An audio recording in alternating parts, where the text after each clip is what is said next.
Hello, and thank you for joining us yet again for That Solo Life, the podcast for PR pros and marketers who work for themselves. People like me, Michelle Kane, and my company is Voice Matters. And as always, my ever present fabulous co host here, Karen Swim. She is the glue that keeps us all together at Solo PR Pro. Hi, Karen. How are you? Hi, Michelle. How are you doing? This glue is Good. a little less sticky this week, but I'll get there.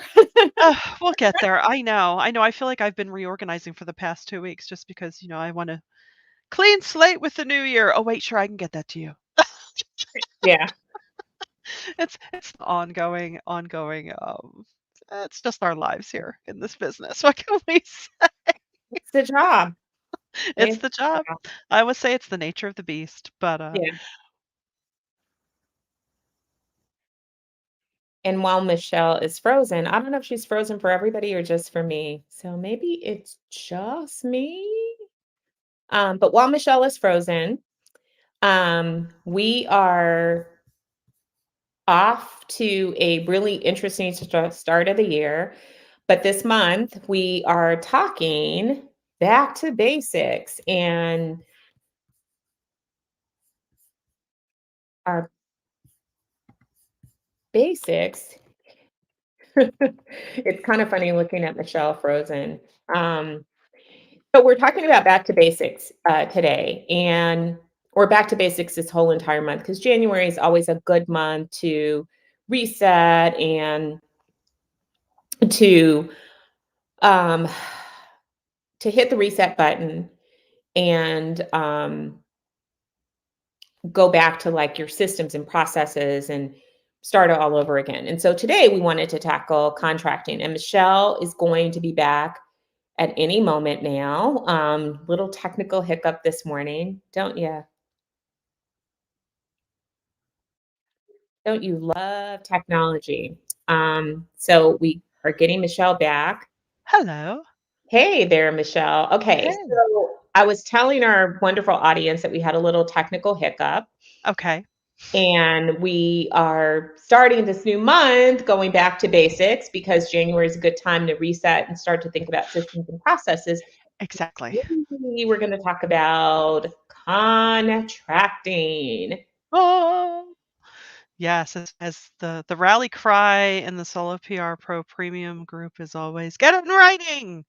Yeah. In Yeah. fact, yeah, when membership opens up again, you'll be able to have access to a wonderful resource called just that. But it's important, I mean, just to protect yourself and really to protect your client. It's all about managing those expectations and outlining the scope and doing it in some way in writing. So at least you have something that you've both agreed upon and the terms are clear. And it's really so you don't find yourself on the other side in some sticky situations. Yeah, I completely agree. And there's always questions that come up from, not just our own group, but from, independent practitioners. Mhm. And I think, maybe not so much agencies, but independent practitioners, micro agencies around this whole contracting process. There's always terms that a client will come up or, what do you negotiate and how do you think? I think one of the most important things, and we can't say this enough because some people have been in this business for a long time. And so they were accustomed to doing things on a handshake. Mm, Get it in writing really means get it in writing. And that yeah, means having a formal agreement. Now, that agreement does not have to be this 40-page, legalese document. It can be as right. simple as a letter agreement, Mhm. but it really is important to document what you're going to do, who you're doing it for, the price that they are expected to pay for it, how quickly they're expected to pay for it, and have some terms. And as Michelle said, this is to not only protect yourself, but to protect your client as well by having everything documented. Mhm. It does not have to be this complicated process. Even when you're working with a big client that has a huge legal department, they're accustomed to working through this stuff pretty quickly. Right. I have contracts with big companies, and it really has sometimes been a lot faster and simpler dealing with them than smaller companies. And Mhm. so, um, don't be afraid of a contract, and you need a contract, and you not you just don't get the contract and forget to have it countersigned. You need a signed contract. Yes. Yes, yes, yes. Even your letter of agreement have, upon signature of this letter and return to me, work begins. And I even lay this out in my proposals at the end of the proposal after the budget. I have a section called terms. We work upon letter of agreement and outline the same things that I would outline in the letter. Payment is this, da da da da. Yeah, those are words. But Yeah, but just it's just so we both know, okay, this is how this is going to work. Because my goodness, imagine if you didn't and you just send someone the invoice and you just wonder, well, goodness, where's my check? And you might not get paid in 90, 100, you don't know because no ground rules were set. I mean, that's really all it is good housekeeping, setting the ground rules of how you and the client are going to engage with each other and yeah. to make sure that you get paid for the work that you are providing. Yeah, and I wanna say that our Pro Premium members, because this is always it's an evergreen topic, it's a big thing for everyone. We, um, we have this Get It in Writing book. You don't have to be a member to get the Get It in Writing ebook, but to get the customizable contracts, you do need to be a member because there's a different version of it.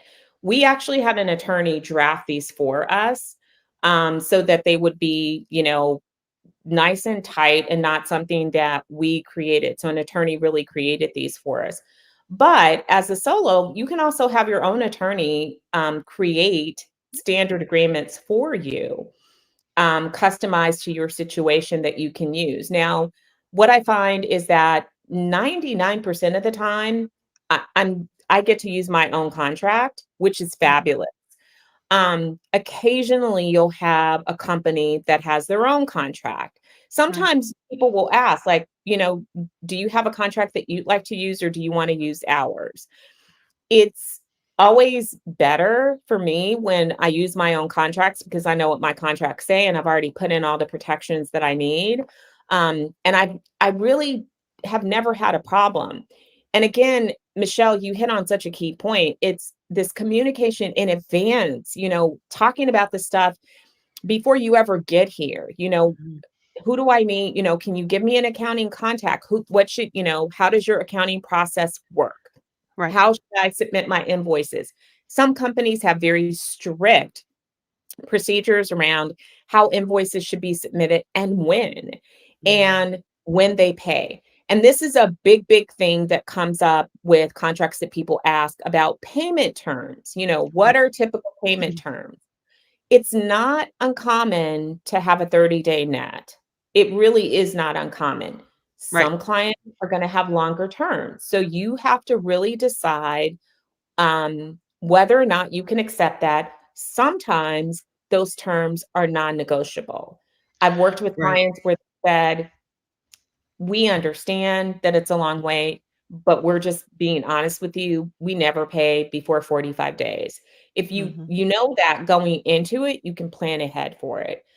right, right, But and if they say 90 days, don't just accept that to be true. Push back and say, hey, as a solo, I get that you're, probably used to dealing with vendors that, can carry 3 months. Is there any way that you guys can take that down? Don't be afraid to negotiate when a client gives you a term. I, I I wish that I could just encourage everyone that just because you're an independent doesn't mean that you don't have any leverage. I see this, oh, with people in employment offers too. They're afraid to negotiate because they think that negotiating means that the offer is going to be rescinded. I don't know where that fear comes from, but it's not true. They want you negotiate the money, negotiate your vacation, negotiate everything. It is very possible to get more. mhm, Um, and as a solo, you need to have that same attitude. It's not you, you shouldn't be afraid to speak up and ask for something different because you're leaving things on the table. Just ask. If it's not possible, your client will tell you, well, we'd love to do that. We can't. And then you get to decide whether or not this contract is worth it to take on those terms or if it's something you need to walk away from. Right, right. I mean, as with anything, it's always a no until you ask. And I know we've had this come up in our group discussions too. Uh, you know, so there's a couple of ways not around it, but if you want to get paid sooner, arrange it as a retainer concept. Where you get paid for a block of time ahead. And if then even if the 30 days is an issue, then well, okay, we'll start work. See you in a month. As soon as payment is received. Now, granted, in our business, things are often timely, so that may not be feasible. But Yeah. if it is feasible, know that you have that option to just say, "Well, okay, then we'll start the project on this date." And Absolutely. Absolutely. And there's groundwork that you can do leading up to that. But yeah, I agree. You can be creative and resourceful around that. I know that questions also often spring up about out clauses. That's a big one that comes up so frequently. What yeah, is an out clause? I've seen solos do, 60 days, which, typical is 30 or 45 days, but the point is that you wanna have something in your contract that doesn't where someone can't just come today and say, right, "Yeah, you know what? We think we're gonna pull the plug on PR," and then you're done.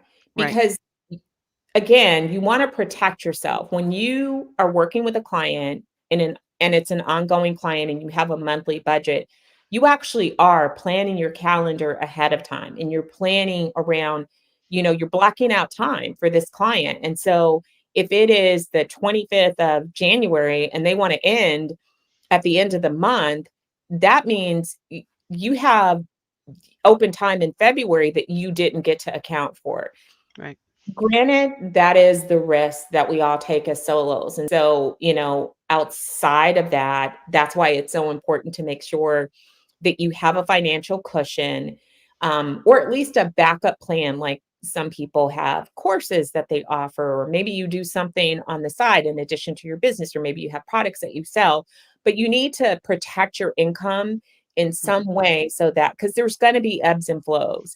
And a right. client loss should you don't want that to take you down. And I understand that if you're just starting out, that's hard. All the more reason to make sure that you have these protections in place ahead of time. So 30 days is reasonable, but you know what? You could do 45, you could do 60. I've seen Mhm, people do 60 and then on a client by client basis, sometimes the client is like, is there any way that we could do less than that? Sometimes it's right. financial, sometimes it's driven by a board of directors. And so sometimes they're bringing, it in house. And so, you know, but having it in writing and having them agree to it at least gives you that documented protection of your income.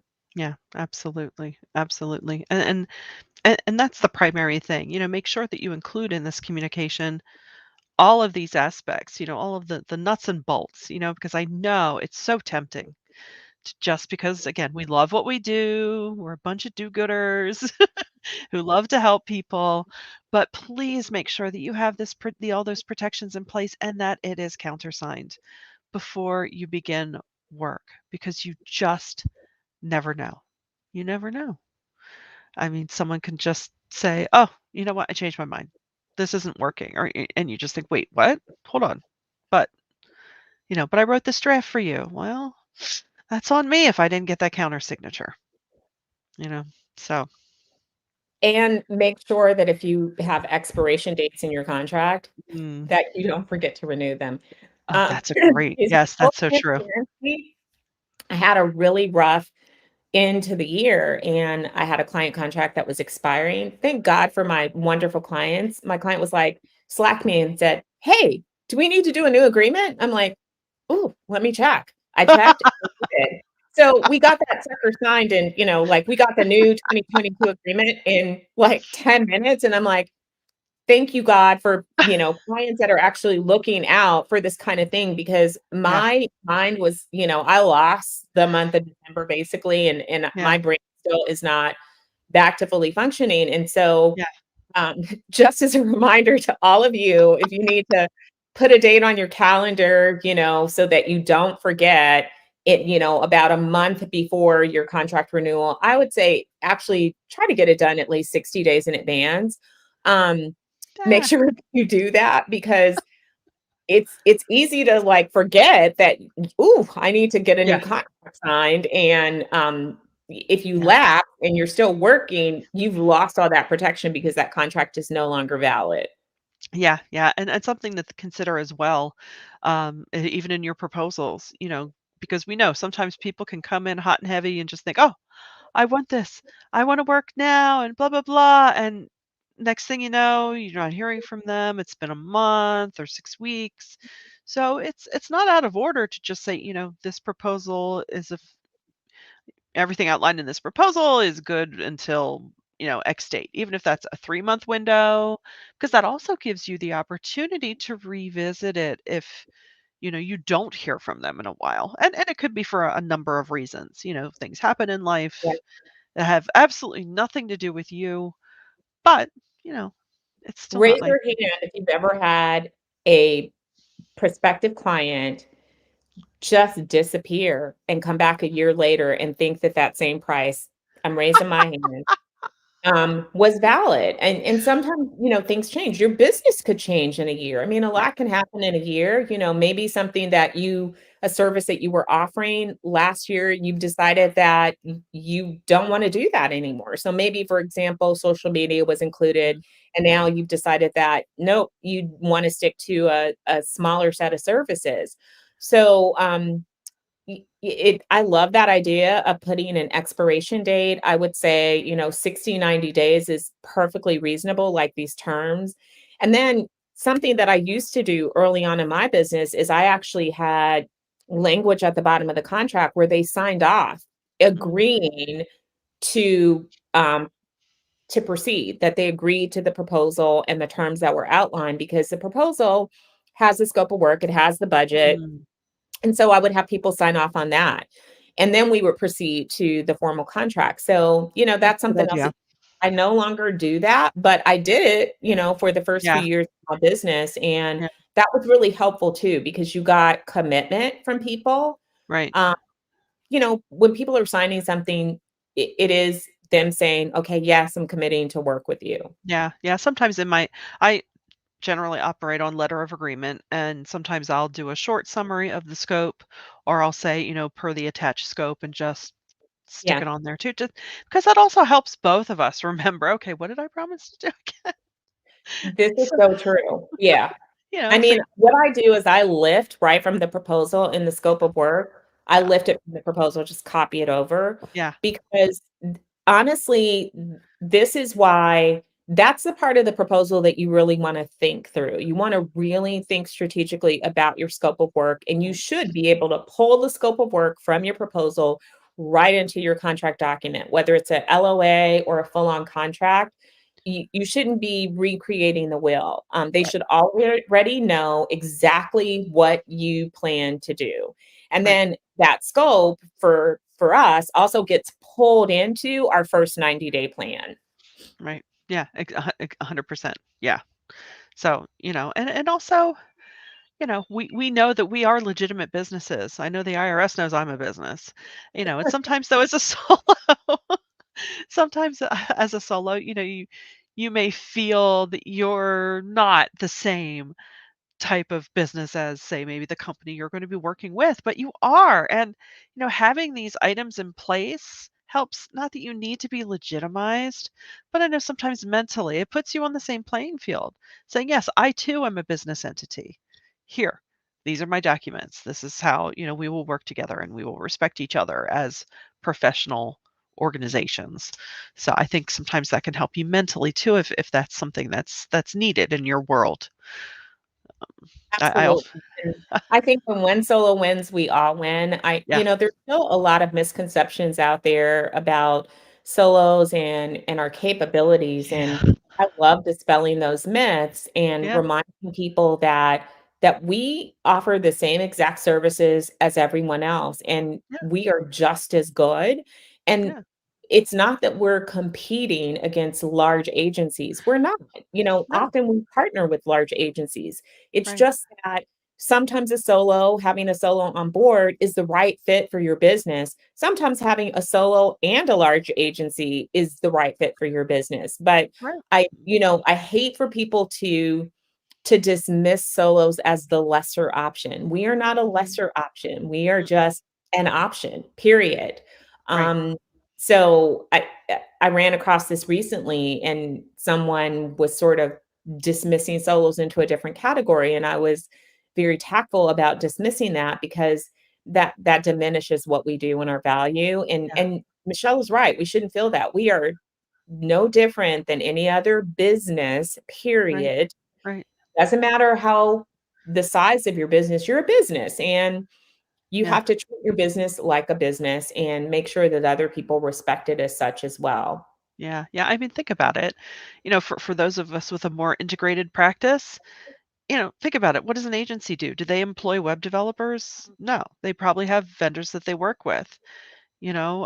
Sometimes if they have an in-house art department, sometimes projects are big enough that they have to bring other people in. I know way back in the 90s, in my agency days, sometimes bigger projects, we brought freelancers in, so they were independent contractors, designers in. So it's the same thing. It's like, I have my oh, don't have a good word for it right now. Just I have my barn of vendors, my collection of vendors that I work with, it's like, okay, yeah, so I do have an art department because I have people I reach out to, same thing for web and even SEO, SEM, that kind of thing, because trust, nobody is an expert on everything.